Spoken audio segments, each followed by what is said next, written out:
नमस्कार, मैं भारत पंचवाल स्वागत करता हूं आपका राजीव टाइम्स में। ये रुक करते हैं इंदौर से जुड़ी बड़ी खबरों की। इंदौर के सरवटे बस स्टैंड के पास एक होटल पर उस समय हंगामा और मारपीट हो गई जब एक ग्राहक ने ठंडी रोटी की शिकायत कर दी। इस थोड़ी सी बात पर मामला काफी बढ़ गया और पुलिस को हस्तक्षेप करना पड़ा। जानकारी के मुताबिक दिल्ली से कुछ श्रद्धालु उज्जैन महाकाल दर्शन को आए थे, जिन पर इंदौर में हाथापाई हुई। ये श्रद्धालु सरवटे स्थित अप्सरा होटल में खाना खाने गए थे। भोजन के दौरान ठंडी रोटी परोसने की शिकायत पर होटल संचालक ने इन श्रद्धालुओं को अच्छा खासा सबक सिखा दिया। राऊ के भूतनाथ मंदिर के रास्ते को लेकर विवाद काफी पुराना है। इसको लेकर ग्रामीणों ने कलेक्टोरेट पर प्रदर्शन किया है।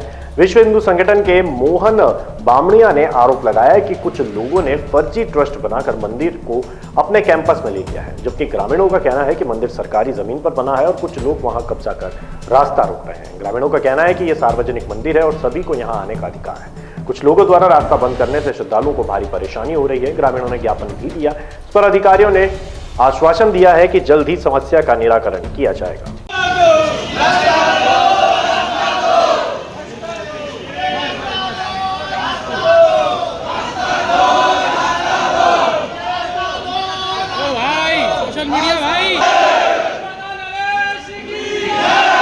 जय बाबा भूतनाथ। जो बाबा भूतनाथ का मंदिर है रंगवासा में है और वहाँ पर इंदौर शहर के प्रसिद्ध व्यापारी संजय अग्रवाल और उनके द्वारा वहाँ पर बाबा भूतनाथ का रास्ता बंद करा गया। यहाँ साहब ने पहले जो नायब तहसीलदार साहब है सोनी जी, उनने रास्ता खोलने का हमें लिखित में दिया था कि रास्ता खुलेगा, पर वो रास्ता आज तक नहीं खुला है। और आने वाले टाइम में बाबा के यहाँ बहुत सारे भगत आ रहे हैं, भीड़ भी बहुत ज़्यादा हो रही है और प्रशासन की तरफ हमने हर तरह के आवेदन दिए, ज्ञापन दिए, पर हमें कोई सुनवाई नहीं मिली। यहाँ तक कि संजय अग्रवाल ने जो नक्शा रहता है उस नक्शे में छेड़खानी करके मंदिर को उसकी निजी भूमि में बता दिया और प्रशासन ने पंचनामा बनाया। आरआई पटवारी और जो भी लोग आए थे पंचनामा बनाने के लिए, उन लोगों ने पंचनामा बना के मंदिर उसकी ज़मीन में कर दिया। चूँकि मंदिर शासकीय ज़मीन में है, 682 नंबर शासकीय तालाब की पाल है। आज से पूर्व में 1925-26 की मिसाल निकालेंगे तो विगत 1991-92 तक शासकीय ज़मीन शासकीय आ रही है, पर कैसे और कौन से ऐसे पेपर और कौन से दस्तावेज लगा है जिससे ये ज़मीन उसकी निजी हो गई। अगर ऐसी निजी ज़मीन होती जो शासकीय ज़मीन, इसका एविडेंस है हमारे पास। इसकी खसरा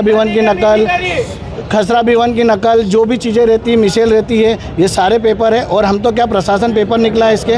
जो तालाब की ज़मीन है, तालाब की ज़मीन किसी की निजी नहीं हो सकती है। तो हम तो प्रशासन से यही दरख्वास्त करेंगे कि ये ज़मीन निजी कैसे हुई और इसको किस तरीके से इसको सरकारी भूमि को प्राइवेट करा गया। अगर सरकारी भूमि प्राइवेट होती तो हमें भी ज़मीन देते, हमें भी ज़रूरत है ज़मीन की। आप क्या करने वाले हैं? कहीं नहीं, हम साहब के पास ज्ञापन देने के लिए आए हैं कि साहब इस रास्ते को खोला जाए। प्रतिदिन 8-10 हज़ार लोग दर्शन के लिए आते हैं और जो भक्त आ रहे हैं, अभी कीचड़ में इतनी परेशानी हो रही, लोग गिर रहे हैं और कीचड़ में गिर रहे हैं और रास्ता ही नहीं है ऐसा कि वहाँ से कोई सही विकल्प मिले। तो हम साहब से यही आवेदन देना है कि इसकी जांच हो और जो शासकीय भूमि है वो उस कब्जे से मुक्त हो। देखो, पैसे के खेल में बहुत कुछ हो सकता है, पर भगवान एक साइड पैसे की लड़ाई और सनातन धर्म की लड़ाई है और आज हिंदू जाग चुका है। और यह सब आज एक बाबा भूतनाथ मंदिर की लड़ाई नहीं है। आने वाले टाइम में ऐसे धनाढ्य लोग बहुत सारी जगहों पर कब्जा कर सकते हैं, क्योंकि पैसे के बल पर बहुत सारी चीज़ें हो सकती है। तो हमारा प्रशासन से यही निवेदन है कि जो शासकीय भूमि है उसकी जांच कराए और उसको वापस शासकीय करे। ऐसे भी किसी भी इन्वेस्टर या व्यापारियों को, या ये तो भूमाफिया, ये संजय अग्रवाल जी, इनने जो सरकारी ज़मीन को प्राइवेट बना लिया, ये सिद्ध करे कैसे हुआ। प्रशासन इंदौर नगर निगम ने रामबाग क्षेत्र में राजस्व बकायेदारों पर कड़ी कार्रवाई करते हुए 2 संस्थानों को सील कर दिया। ये कार्रवाई नगर निगम जोन 3 के एआरओ अनिल निकम ने की है। कार्रवाई के दौरान उन्होंने बताया कि वुमेन्स मॉन्टेसरी ट्रेनिंग कॉलेज यानी डीईडी डिप्लोमा एजुकेशन सेंटर पर 6,21,000 रुपए का राजस्व बकाया होने पर प्रिंसिपल कार्यालय को सील कर दिया गया है। कॉलेज के मालिक आरसी सलवाड़िया बताए जाते हैं, जिनको लंबे समय से बकाया राशि जमा करने के लिए कहा जा रहा था। इसके साथ ही निगम ने एक अन्य गोदाम पर भी ताला जड़ दिया, जहां 1,70,000 रुपए से अधिक की बकाया राशि। ये गोदाम रूमा बडेर का बताया जा रहा है। आज हमारे द्वारा जोन क्रमांक 3 राजस्व विभाग द्वारा गणेश कॉलोनी में आरसी सलवाड़िया जी का स्कूल है, जिस पे 6,21,000 रुपये संपत्ति कर बाकी होने से कल हमारे एडिशनल कमिश्नर साहब एवं कमिश्नर साहब द्वारा बैठक रखी गई थी, जिसमें बड़े बकायेदारों को कुर्की जब्ती का कार्रवाई के लिए कहा गया है, जिसमें बड़े बकाया द्वार में आज हमारे द्वारा कमलाबाई RC सलवाड़िया स्कूल को सील किया गया, प्रिंसिपल को रूम को सील किया गया और इनके द्वारा 6,21,000 बकाया है और ये विगत 3 साल से टैक्स जमा नहीं कर रहे हैं, इसलिए इसको सील किया गया। कुछ फोन भी आए? हाँ, फोन आए थे हमारे पास, 1-2 जनों के नेताओं के फोन आए थे, पर मैंने उनको कहा कि एडिशनल कमिश्नर साहब बात कर लीजिए, वो कहेंगे तो मैं खोल दूंगा।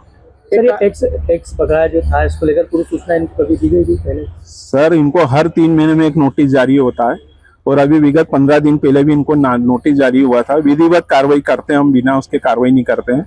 आज भी इनको सूचना फोन लगाया मॉर्निंग में इनको ऑफिस से कि आप आके जमा, पर इनके द्वारा फोन का रिस्पांस नहीं दिया गया।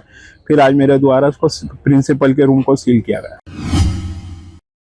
हर मंगलवार की तरह इस बार भी कलेक्टोरेट में जनसुनवाई हुई। यहां नागरिक अपनी समस्या लेकर पहुंचे। इस दौरान अधिकारियों ने समस्या सुनकर उनका निराकरण किया और कई समस्याएं संबंधित विभाग के अधिकारी को सौंप दी। अपर कलेक्टर गौरव बनेल ने बताया कि जनसुनवाई में इस बार समस्याओं से भरे कई आवेदन आए, जिनमें आर्थिक सहायता, जमीन विवाद और अन्य समस्याएं शामिल हैं। इन आवेदकों को संबंधित विभाग को जांच के लिए भेजा गया है और समय सीमा में निराकरण करने का निर्देश भी दिया गया है। में जैसे सभी विभागों से संबंधित आवेदन आते हैं तो उसी प्रकार से सभी विभागों से संबंधित आवेदन आए हैं और क्योंकि सभी विभाग के अधिकारी यहाँ उपस्थित होते हैं, जिला अधिकारी, तो कोशिश रही है कि त्वरित उनका निराकरण किया जा सके और ऐसे केसेस जहाँ पे कि आर्थिक सहायता उपलब्ध कराई जानी है या स्वास्थ्य संबंधी कोई सहायता उपलब्ध कराई जानी चाहिए तो उसमें रेड क्रॉस से तत्काल मदद जो है वो उपलब्ध कराई गई है। इंदौर में सोमवार दोपहर को शुरू हुई बारिश से कुछ राहत मिली है। रात को भी रुक रुक कर रिमझिम होती रही, लेकिन मंगलवार सुबह कुछ देर बारिश के बाद आसमान साफ हो गया था। पर दोपहर 2 बजे से शहर के अलग अलग इलाकों में तेज बारिश शुरू हो गई। पिछले 24 घंटों में 1.25 इंच से ज्यादा बारिश हो चुकी है। इससे सहित इस सीजन की 15 इंच से ज्यादा बारिश हो चुकी है। इसकी वजह से कई इलाकों में जल जमाव के समाचार भी है। मौसम वैज्ञानिकों ने आज की अच्छी बारिश के आसार जताए हैं। साथ ही कहा, बारिश के स्ट्रॉन्ग सिस्टम की वजह से अगस्त महीने के आखिरी दिनों में पूरा मध्य प्रदेश भीगेगा। इसका असर इंदौर और आसपास के क्षेत्रों में भी देखने को मिलेगा। इंदौर में हुई तेज बारिश के चलते लोगों की आफत बढ़ गई है। लकड़ी मंडी के साथ ही राजमोहल्ला सब्जी मंडी में भी पानी भरना से लोगों की दिक्कतें बढ़ गई है।